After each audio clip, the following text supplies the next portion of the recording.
All right, well, let's kick it off. Mm-hmm. Welcome, everybody, to now episode 4 of the Rugby League Coach Podcast. My name's Taylor Brown, and joining me, of course, is Lee Addison, who's the Managing Director of Rugby League Coach. You find him on all the socials, Rugby League Coach, etc., and rugbyleaguecoach.com.au. This episode, we are going to be focusing on coaches, tips for coaches, things like that. And one thing that Lee and I are going to talk about today is the roles specifically of a coach, and coach selections for teams, etc. Going all the way through. So not just the coach's role on a day-to-day basis, but how a coach's role is meant to be to a player, tough love or all those sorts of things. So Lee, let's bring it to you.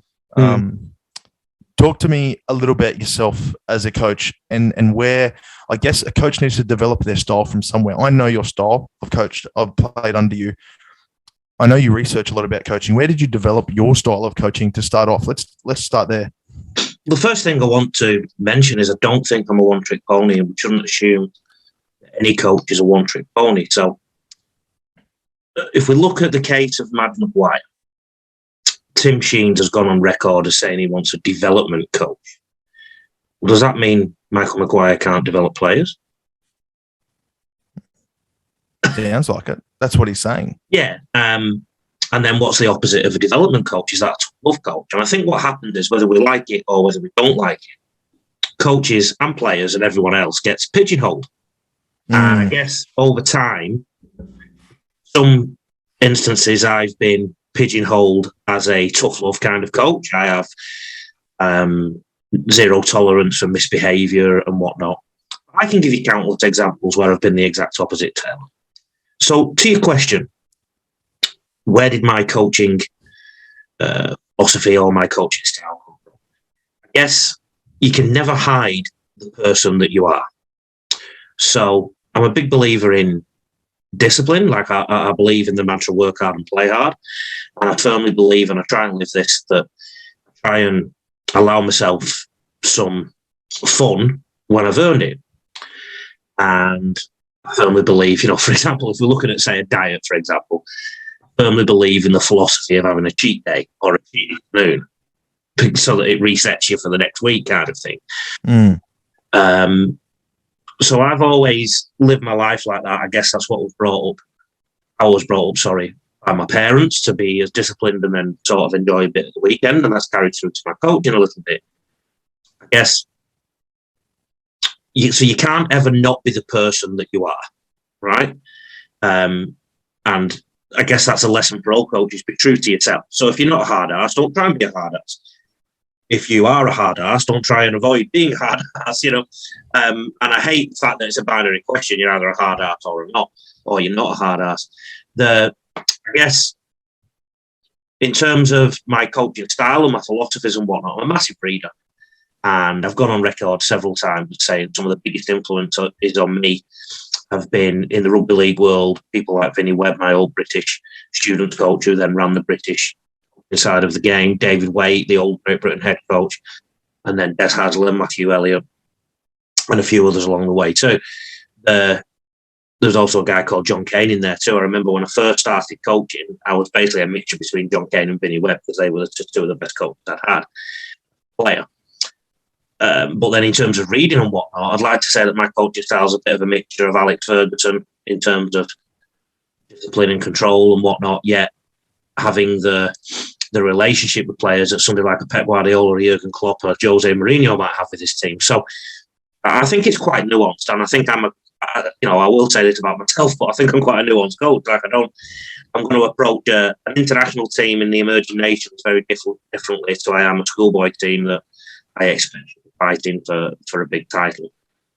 And I guess referring back to Madge and referring back to some other coaches to suggest that these guys are one-trick ponies, and I think I chipped you a bit 2 weeks ago when you mentioned about Brad Fittler and the earthing and whatnot, to suggest that Brad Fittler isn't mentally agile enough to be a bit different. Somebody wrote on my social media today that they don't rate Brad Fittler as a club coach. Well, from my reckoning, Brad Fittler hasn't coached NRL since 2009. Mm. And that still makes him more experienced than Cameron Ciraldo, who apparently is the next top coaching property. So, and he'll have a better winning record than so many of the coaches that get chucked around as well. So,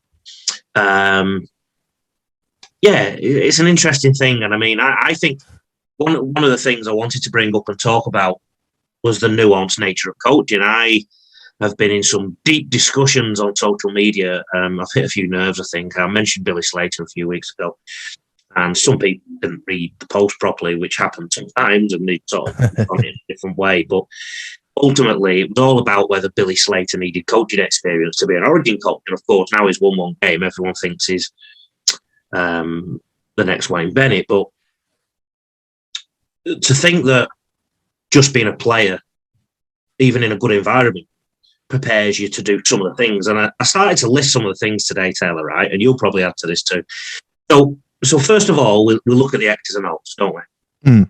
If you don't know the game, then you're probably not going to make it. So that said, I know plenty of coaches at many levels of the game who haven't been that tactically astute, but have been great man managers. So there's another one, man managers. And I'll use that term with regards to ladies too, the term man management. I don't think that's a specific thing. I just think it's one of them terms that's gone through. Yeah. So I don't think the term woman management necessarily sounds the same. So I think the ladies will understand that. And then of course another job that every coach out there would have to do is pick a team. And depending which level of football you are, even if you're a rep coach in your local area, you can have so much pressure on you about picking that team. Can you imagine, for example, being a club at say Shane Flanagan, the head coach of Cronulla at the time, let's say the younger Flanagan was in the juniors there. Can you imagine the Harold Matthews or the FG ball coach not picking the young Flanagan, what that would do for him? Even if he wasn't the best player? Yeah, but it's not just in that situation. I'm sure there's blokes in the under 14s, coaching the under 14s down the local that have just come into their first year of A's and B's, or 13s, A's and B's, or whatever it may be. Yeah. And the pressure that those coaches would feel of getting it right, because they would obviously know the damage it does to young kids when they don't make that side. And don't get me wrong, under 14s is nothing. It means nothing. It's not. It doesn't mean nothing, but it's in the long term things. If someone's going to make NRL, whether they made the 14As or 14Bs has no bearing on that. No. But those coaches feel that pressure because they have to look these kids in the eye and make that decision and tell these parents. And there's a lot of pressure on team lists every week, whether that's a team list in the NRL saying, well, what if this person who's got a niggling injury goes down? Or, as I said, the under 18s of, this young fella who's under 19s, this young fella just turned 18 and he went out on the drink last night or the night before and didn't come to training. Or this, young 17-year-old I might pull up from the under, 16s or whatever it may be that hasn't got the experience, but he's keen and he's at every session. So that pressure is always there for a coach team list. I think that's one of the most difficult tasks. And every coach probably has to deal with that regardless of the level they're at. Absolutely. Parents, my boy or my girl didn't get enough game time. Yeah. For example. And then the whether you give them game time versus whether you risk losing the game and whatnot. And I coach an under sixes side. I coach an under sixes side right now, my son's side.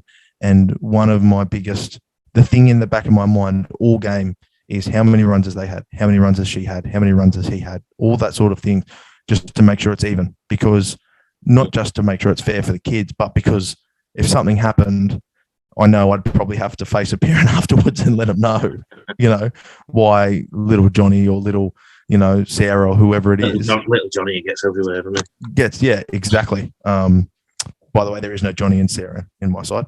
But, that's one of the biggest things that you worry, definitely in a junior coach perspective for sure. You've got to worry about how the whole thing's set up. So, depending on the nature of the environment, sometimes the coach doesn't do a lot of the coaching. So when we talk about assistant coaches becoming head coaches, well, and it was said on the television today, actually, who's going to be Cameron Ciraldo's Cameron Ciraldo? So Ivan Cleary benefits from having Cameron Geraldo there. Before there, he benefited from having Trent Barrett as well and whatnot. Trent Barrett has shown that stepping up to the head coach role might not work for him. Adam O'Brien at Newcastle Knights. Several examples in England over the years too. But I could go on and on and on and on and on. So a lot of it depends on how it's set up. Coaches are really hands-on at coaching. I remember Carl Jennings, who was the fitness coach at Penrith when I was at Penrith and Matt Elliott was coach, actually urged Matthew Elliott to do more hands-on coaching again. He believed the team performed better. Well, Matt Elliott was obviously trying to manage the coaching environment and evolve as a leader and devolve more coaching responsibilities to his team. So, how much do the coaches coach? There's another factor. Anybody who coaches anything above the club game, by the club game, I mean the junior game, so just the local, dealing with agents. Once you've got a good player, the amount of pressure you can get from an agent is significant. And that's another caveat to throw in there too. So dealing with agents. Of course, at most clubs, there is a committee or a board. So I think I've told this story already on social media. There was a coach in the locality near where I live, and I've only heard his side of the story, but he was sacked before the season even started. And his side of the story was that he was doing things like F45 when it was raining and organising training sessions for Reggie's team. I think the problem was that they thought he was going a bit out of his station. There's one issue there straight away that has possibly been identified vis-a-vis how you've got to deal with other people. Well, once you're in an organisation, you've got to work to the greater good. Sponsors, again, I mean, particularly if you're an open age coach, so if you're a A-grade coach in Australia, open age coach in England, wherever, New Zealand, anywhere, you'll probably have to do a little bit of something with sponsors. You probably will have to address them at some point. You can tell I've been brainstorming this and also listening to the TV show. Media. The coaches at a certain level have to deal with the media. And quite often, I remember, just coaching in a local comp in Ipswich, for example, and I used to get interviewed by the local journal every week. And the same down in Sydney. And I used to put messages in there that I wanted my players to read. Yeah. Because they do read them because they want to see if their name gets mentioned. Yeah. So that's important. The staff that you manage. Now, if you're an NRL head coach or a Super League head coach, you could have up to 10, 20 staff. You're talking the skills of a CEO there. Yeah. You're running a business. Yeah, you're literally running a business. Now, how playing rugby league gives you the qualification to do this. My microphone has gone out. No, is it back? No, you're right. How playing rugby league gives you the qualification to do this. I will never ever know, Taylor. Yeah. No, it doesn't. It doesn't. Okay. No. That skill's more of a personality type skill, I find. I don't think that you can really inherit that. You can enhance it if you already have that skill through rugby league. I don't think you can get it. Are you still hearing me there, Taylor? I think that. Yeah, I can hear you. Yeah, gotcha. Yep. Yeah. It's a little bit it's a little bit crackly every now and then, but I can hear you. I lent on a wire somewhere, so look at us with our new setups with novices out. Oh. So, can you imagine some of the staff? So let's just roughly go through some of the staff, right? Mm-hmm. 2 assistant coaches. One of them will probably want your job and want to stab you in the back. So you've got to be able to trust them. And then there's important leadership skills pertaining to that, the trust and devolving some responsibility and being comfortable with it. The strength and conditioner. Now, a coach who just says, it's the fitness trainer, off you go, and has not got control of what that fitness trainer is doing or doesn't have a clue what that fitness trainer is doing, even if it's been explained to them, it doesn't mean they know what they're doing. Yeah. They are allowing somebody else to control their team. So don't complain if you get sacked because you don't know what your team is doing for at least 20 minutes in a session or whatnot. So a coach needs to have at least a working knowledge of strength and conditioning to be able to ask the right questions of his or her S&T coach. You might have physios. Now, one thing I've learned over time with physios is that what a physio thinks is a non-fit player and what a rugby league person thinks is a non-fit player can be two very different things. And a coach, what he or she thinks is an unfit player can be another thing again. And coaches and physios tend to clash in that regard. So that relationship's really important and trust is really important. And education both ways and being willing to accept education from the physio and the coach also educating the physio in terms of some things. And that can be better at NRL level because a lot of those NRL physios have been in the NRL or around NRL for a long time. So they know usually what players can play through vis-a-vis injuries.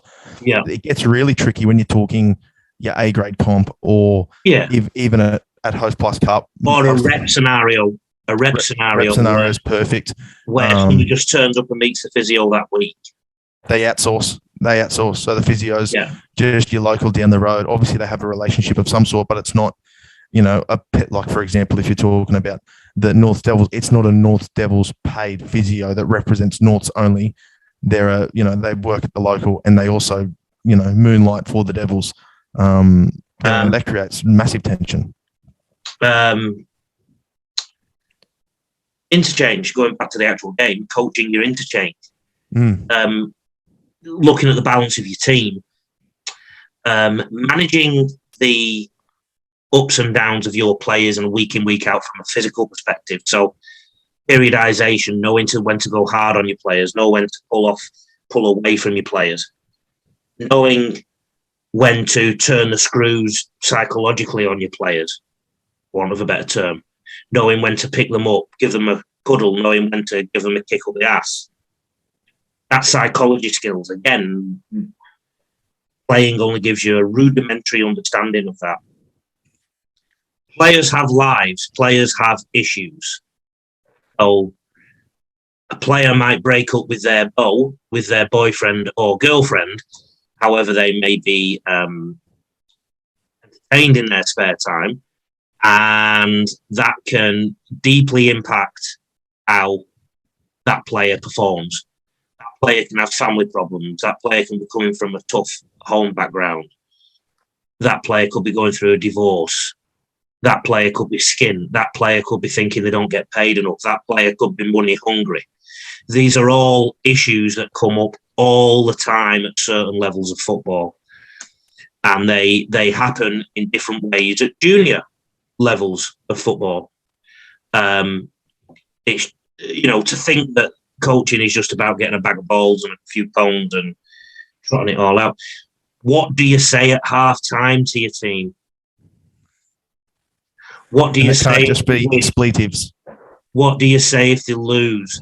What do you say if they've lost 5 games on the trot? What do you say if they've won 5 games on the trot? What do you say if they're 50-50 or 70-30 or 30-70? These are all things. Do you know how to analyse your opponents? How much time do you spend on that? How much do you know how to give to your players that they can take in? I know of coaches who have done 2-hour video sessions. They have been NRL coaches and they have been Super League coaches. Players used to fall asleep in their meetings. Players used to do all sorts on their phones and whatnot because they weren't listening. I know other coaches that do 10-minute video reviews or video previews. Your roster, managing a roster beyond the year that you're in. So can you imagine the school team, for example, you played in under me? There were some of the year 11s, there were some year 12s, and sometimes I had to look at 2 players who were very similar.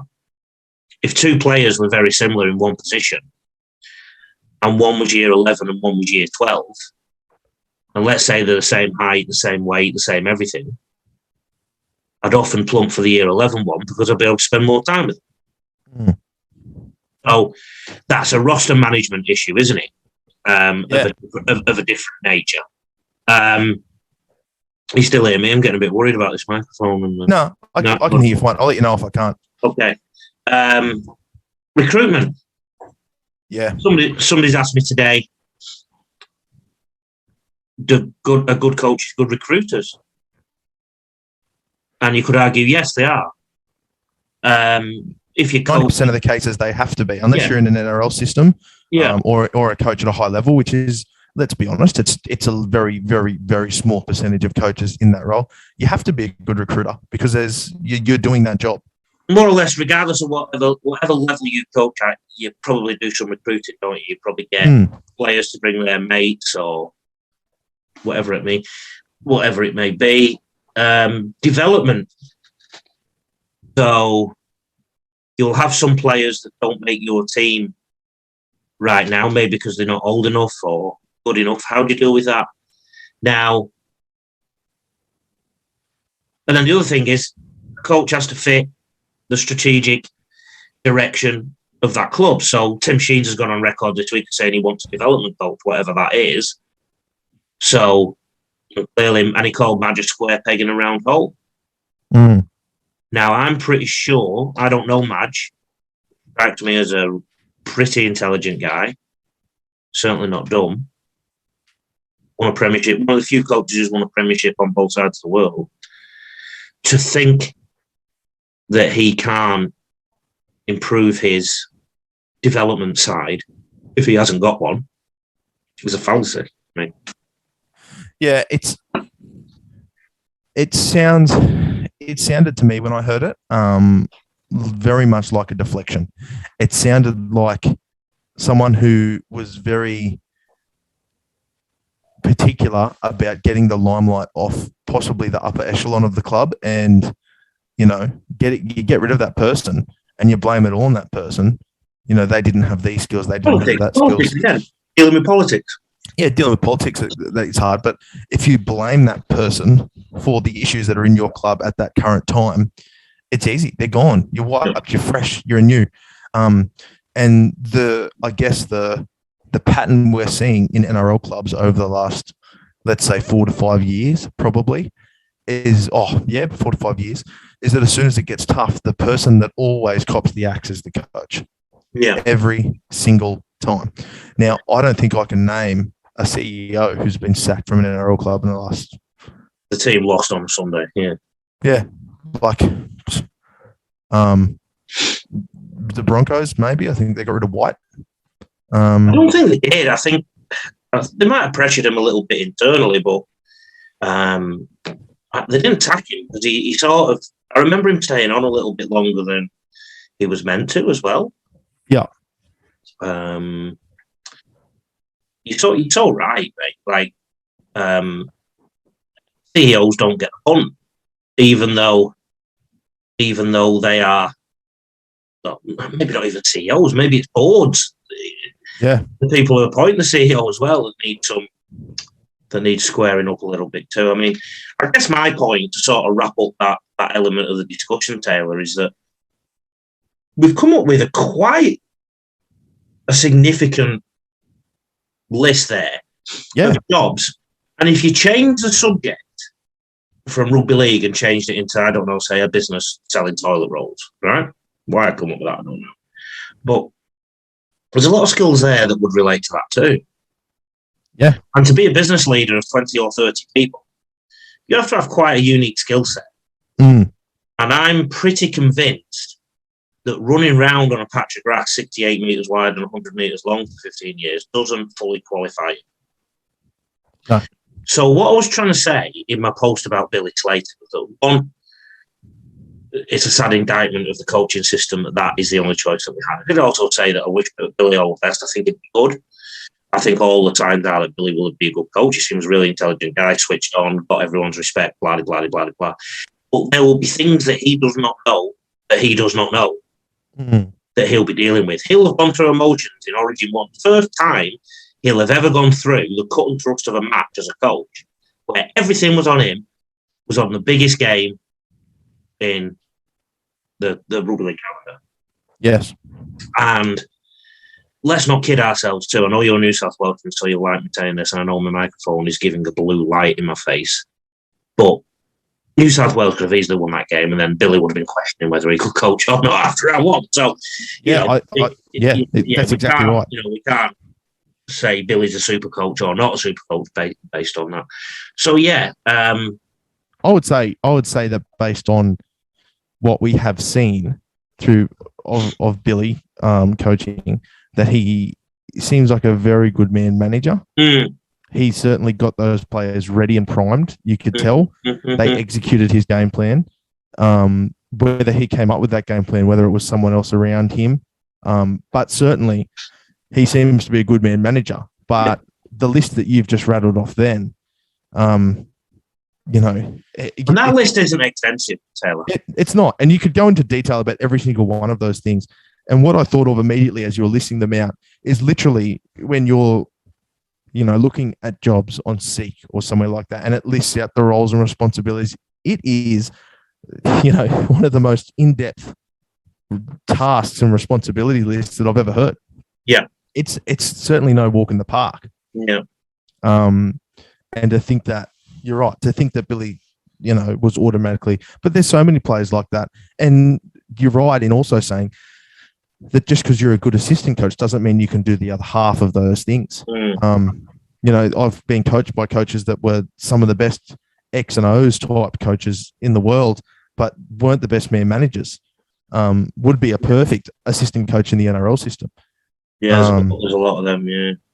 But if you wanted that person as the coach, you'd have to use a man manager as your assistant. You need to balance it out properly. And I always used to say that a good boss, if he can't type or she can't type, needs to get a secretary to do their typing. That's my analogy. But what did you want to talk about regards to coaching, mate? Oh, I think what I wanted to talk about in particular this week was I wanted to talk about men management, and I wanted to talk about the love, sort of how to know when to love a player, how to know when to push them away, all those sorts of things. I think man management's one of the trickiest things to get as a coach. I don't know about you. I think it's one of the trickiest things to get, and you see it all the time where players that just get frustrated at junior level, frustrated, and they fall out. And it's a big issue because we have so many quality players coming through our game, but they fall out regularly. And I think a lot of it is because of man management from junior rep systems. That's my opinion. That's my belief. Yeah. There's going to be a majority of people that listen to this podcast and that tune in will be those coaches that want to level themselves up that are on the way there. Yeah.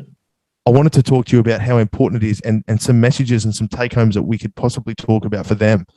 Man managing the 15, 16-year-olds at their level. 14-year-olds or the 18-year-olds or the 20-year-olds. It's a delicate time in life. It's not easy. It's a time in life, and I guess on that note, we once again just adding the caveat that when we use the term man management, we're referring to all genders. I believe there's more than two now, so we're referring to all them, and we're not female. We're just using the term management because it's part of the vernacular. But you're right, we're in tender times. These days, kids will get bad news, or in particular these days, I find, and they'll go away from it. They'll just pick their ball and bat up and go home. Yeah. They've got options now that they never used to have. Absolutely, they have options now. One of the fastest growing sports in the world is esports. Yes. And you sit there and you coach yourself. So on the subject of man management, I don't think you can fake it. So maybe the advice is fake it until you make it. And right at the start of this podcast, I said you've got to be yourself. And I think that is really crucial. You've got to be true to yourself at all times. So if you think a player should get a punishment or some kind of consequence for turning up late for training, he's going to chew away at you if you don't see that through. And that's the most inconsequential thing I can think of. Not too severe. Yeah. Yeah. But from little things, big things grow. Yes. And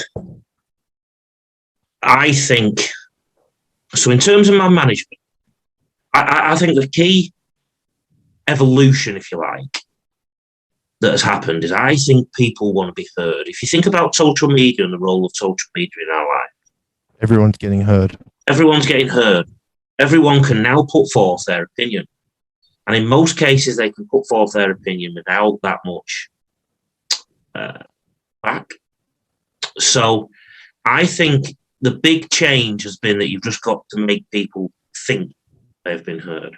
That doesn't mean fool them into thinking they've been heard, but they've got to feel that they have been heard. Yes. I do feel that the younger you have the team, the more easily you can mold them into what you want them to be. So if you want them to be on time, you can through a bit quicker. I will say this, what hasn't changed is humans like boundaries. So whether you are a disciplinarian type coach, and trust me, that time will come again when they're involved. When tough teams and tough coaches are back involved, that will come in time, probably in our lifetime. Or you're the exact opposite, the cuddler, the metaphorical cuddler. Ultimately, that doesn't mean you need to take any crap. So you can still make sure that if somebody is late for training, there is a consequence. Yeah. That consequence might be they have to do a lap around the field. That consequence might be they have to do something in training. That consequence might be something agreed by the group. Yes.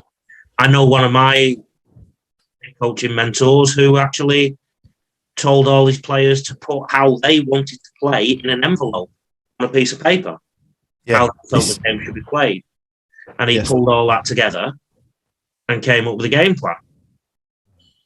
In terms of management of your group, if you don't treat everybody fairly, I didn't say the same, I said fairly, they will sniff it out like dogs hunting. Quick. Right? Yes. So if you've got a really good player who's a bit loose with their time and blah, blah, blah, blah, but the life isn't great, they don't have all the structures in their lives. But if he's clearly doing his or her best to get to training, yes, and they're clearly doing their best to keep in communication with you, clearly are trying,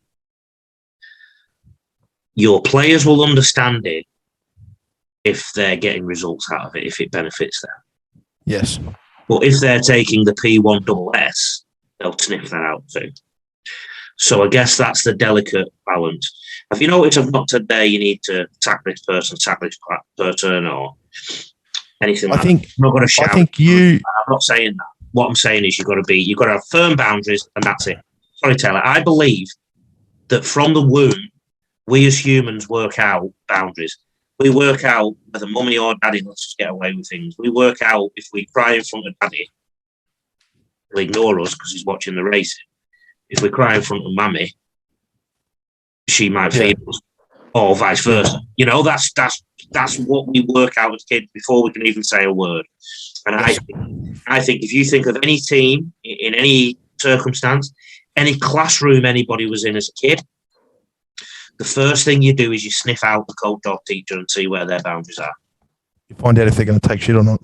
And they might not be loud and, you can't do that. That doesn't matter, but they've got to have their boundaries.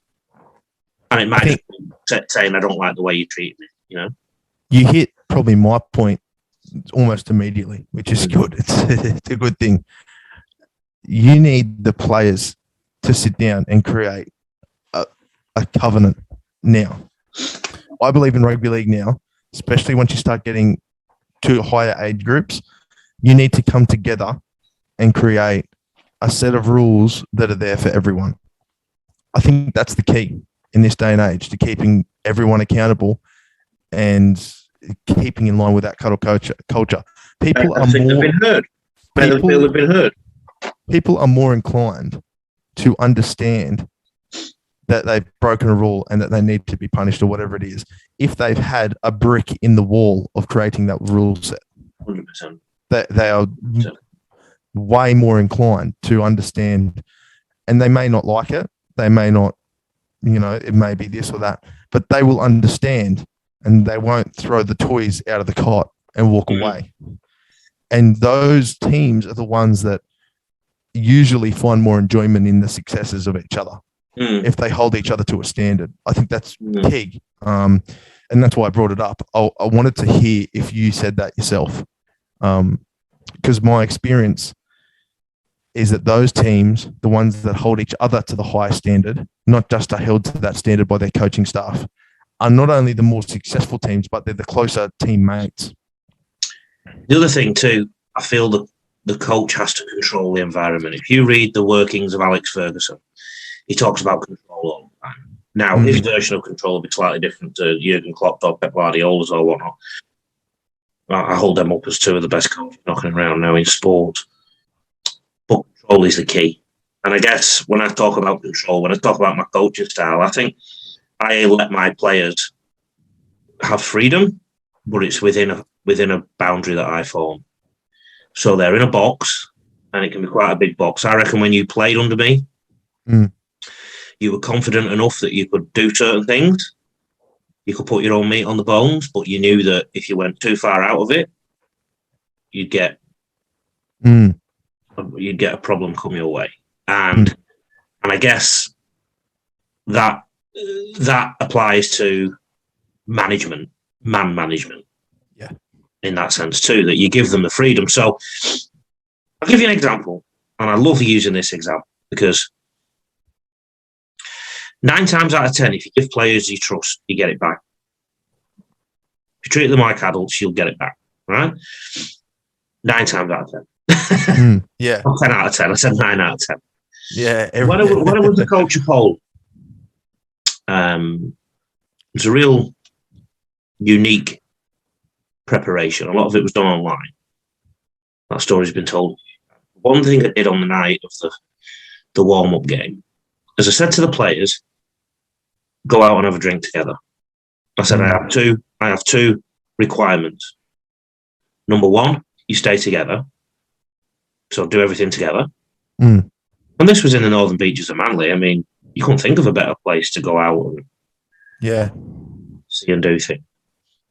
And I said, number 2, you report at 9 o'clock in full training gear. Now, they weren't training, they were recovering, but you report. Yeah. And in that, well, first of all, you've never heard that story. What message do you get from those 2 things that I've just said? So you're one of our players. Taylor, I would say to somebody like you, as you know, Taylor, make sure these boys stay together tonight. Yes. Sort it for me. Yeah. You some, right? Yeah. And I'd say, make sure they're all in by now. So what based on that information as an ex-player, not too long ago, what do you think about that? So you've come to a camp, think that you're going to get flogged all weekend. You think it's going to be like an army camp. Just play the game, you've done all right, and the coach said to celebrate that win, you're going to go out and get drunk. But they only want you to stay together and be back by 9 o'clock in the morning. Well, obviously you want us to. There needs to be some sort of bonding there. You want us to stay together for bonding. Yeah. But there's team rules. You still need to adhere. You need to be there by 9. You're basically telling us to go have a few drinks, but don't be out till 4 a.m. is what I'm reading through the lines there. Even if you want to be out till before 4 a.m., make sure you're there at 9. Yeah. Yeah. And I guess I did put one caveat in, and I guess there are some non-negotiables. I said if any of you come and cause any problems at the accommodation, you're getting sacked. I said that's a non-negotiable. Well, I think that's pretty fair. I tell you what, that's the type of player I was that I was the one that was rolling in at 7, quickly putting my clothes on and going to the recovery session. Yeah. And that's probably what would have happened. I probably gave a bit of a PC answer the first time, to be honest. I got a little bit of a podcast worry, but yeah, look, what you said was exactly right. So I guess, as somebody who had me in school, you're probably shocked at that approach a little bit. And again, that's what I'm saying about not being a one-trick pony. Like it. I'm not shocked. I'm not shocked. Yeah. I'm not entirely shocked to that approach. Yeah. Now. Yeah. But you would have been, I would have been there. Because at school, you're molding young people. And I sort of firmly believe as well that you need to earn the right to be an adult in life. Like yes. You're a kid for, you're a kid when you're a kid, and you're an adult when you're an adult. You can get, it doesn't mean you have to be disrespected. I'm one of those, we can go a bit political if you want. Like I'm a firm believer in tough prison sentences. What I'm not a believer in is treating prisoners with disdain. Yes, I don't think they should get lovely, cushy things if they've murdered someone, right? But that doesn't, or whatever they've done, whatever crime, serious crime. However, it doesn't mean you have to treat them with disrespect. Yes. So you might only get 1 hour outside of your cell all day. You might be in isolation. It doesn't mean you have to be treated with disrespect. And that's the difference, I think. And I guess that sort of forms my philosophy. And I think you can still have that control as a coach, and you don't have to rant and rave. You don't have to rant and rave. You've got to find what motivates you. One very smart person who's now a CEO of an NRL club, a very close friend of mine, he once said to me when he was talking about sales, he said, find the motivation, find the sale. And that applies to everything. Find the motivation. When I had that Poland team, what was their ultimate powerful motivation? Represent their grandparents and their parents that had fled the Nazis. It was to represent Poland in a world championship. Ultimately, you go, what is their motivation? If you're a club coach in a junior area, in a junior club, their motivation might be just to have fun. You find out what the motivation is and you work back from that. And quite often, if you can take away that positive thing for them, threat, in inverted commas, that is enough to hold them to account. All right. Well, geez, there's a few juicy nuggets in that one, Lee. There's a few juicy nuggets in that one. We covered a lot of topics there. So I hope you enjoyed this episode. Before we say our final goodbyes, I will ask you, Lee, where have you been, lad? Where have you been in the past week? That's a question. Well, it's not been a week, has it? Because we recorded late last week. We did record late last week, yes, but where? I'll tell you where I've been commentating with you. Yeah, you have. We commentate together. Yeah, I'm just lining up. I've moved my little office around, so behind me is my calendar, and sort of next couple of weeks I'll be in Melbourne and doing a clinic down there for a club, Northwest Wolves. A night clinic there just for their club. I've been in schools and all sorts, mate. I've been really busy. I don't seem to have many nights off or days off at the minute. So, yeah. What about you? What have you been doing, Taylor? Mate, I have listened to a few Leaisms. I've been listening to my mate Lee. Is it Leeism or Addisonisms? I'm not sure. I might go with Addison. Either way, it's an ism. It's an ism. I have joined the wonderful world of Twitter. Oh, throw your handle on. Tell everyone. Mate. I joined Twitter. So immediately I started following everyone I wanted to be and who I wanted to be. One of those people was Vossi. Yes. I tweeted at him, and within about 2 hours, Andrew Voss is retweeting. He'd be your hero. He's all about it. I love the Vossi. So he's already tweeted me back twice. I'm getting quite a little. Two separate occasions or the same? Two separate occasions. What was the second one? I remember the first one about Kuzak. What was the second one? Well, the second one, he said he was coming down to Redcliffe to commentate the Warriors Redcliffe match. No, the Warriors Sharks match. And he said he might stop into Bishop Park on the way and have a snitty. He might stop in at North Devils. And I said, how dare you? Yeah. Even come to Dolphin Oval and mention the Devils. That's blasphemy. Yeah, so if you want a snitty, you go inside the Dolphins League Club. Yeah, that's a president. Those who don't speak Australian. Yeah. A schnitzel. Mm-hmm. You pull Bob Jones in, the president of the Dolphins in, and say, mate, you show me the best schnitzel on the peninsula, and he'll take you downstairs to the Leagues Club and look after you. And Vossi loved it, retweeted it, got around me twice. Oh, there you go. twice in 2 or 3 days. So I'll see. Take him on, mentor him. I can confirm, Taylor, that your Twitter handle, if you're not capable of remembering it yet, is Taylor with a capital T, B with a capital B, Media with a capital M. I mean, that's a mouthful when you say it, but it's actually just Taylor B Media. But Taylor B Media. T, B, and M are they're all capitals. So yeah. So it's all happening, Lee. It's between commentating. I'm commentating this weekend. I'm doing the League of Champions for the QRL, which is live on qplus.tv. What's that? The League of Champions. So it's this. They have the South East Queensland corner play off against each other. Okay. 2 Brisbane teams, Gold Coast. So is there no PRL or anything this weekend? There is. I believe I'll be doing a game earlier in the day that hasn't been confirmed. But I'll also be doing this one at 6 p.m. And the game is in Townsville, but I'll be calling it from Brisbane off the screen. Oh, wow. At something they call the Tube in at the QRL. Okay. So it'll be my first screen call. So is there any BRL games this weekend or anything? There is BRL all weekend. There is on Saturday. So, but yeah, this is a 6 p.m. one, the QRL one. Okay. So I might be doing both, one for the Chaos BRL Premier Grade for John Devine. Mm-hmm. And have I got a job this weekend? I don't know. I spoke to John briefly before, and I'm not 100% sure where you're at, where I'm at, if we've got a gig or not. So we'll have to hit him up as we get closer. But yeah, I'll be on Q Plus this weekend, and then in a fortnight I'll be on KO again, doing the final of the League of Champions. So there you go. I mean, and obviously if people want to get plenty of you, they go on Queensland League Scene and I pop up for a bit. That's it. Queensland League Scene's there. Rugby League Coach Podcast, obviously this one. Yeah. All my social handles, my commentating work for Q Plus and the BRL. So I'm very, very busy. Very busy. Yeah, aren't we? Oh, it's good, hey? It's absolutely good. You still love Rugby League, Taylor? Yeah, absolutely. Yeah. Well, it's I would say I love it more now than when I played.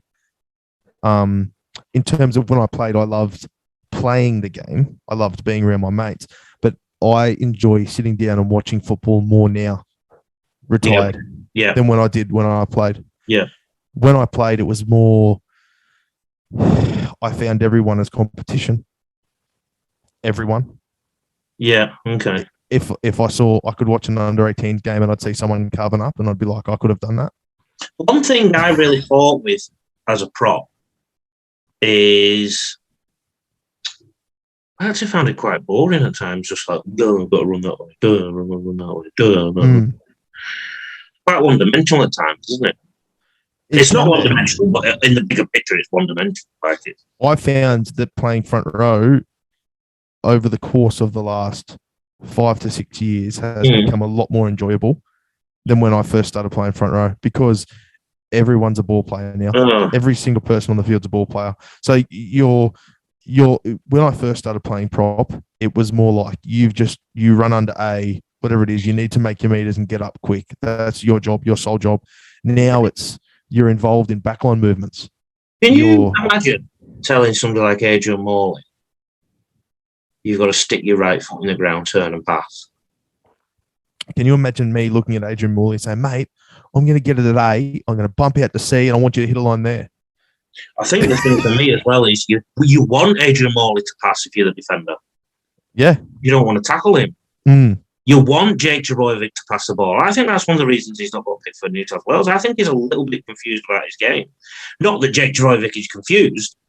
What I'm saying is there's that much mumbo-jumbo going on. Like, honestly, I firmly believe that a player has two instincts. They either want to run or they want to pass, and they should do more of what their instinct tells them to do.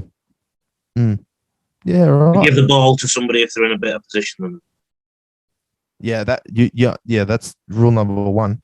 You only ever let go of it if the person you give it to is in a better spot. Mm-hmm. The only time I ever threw that to the wall, not threw it to the wind, but was when there was an offload. I always told myself, I got this off my dad actually, if you get the ball off an offload, 90% of the time, you're not the person that should have the ball in the hands.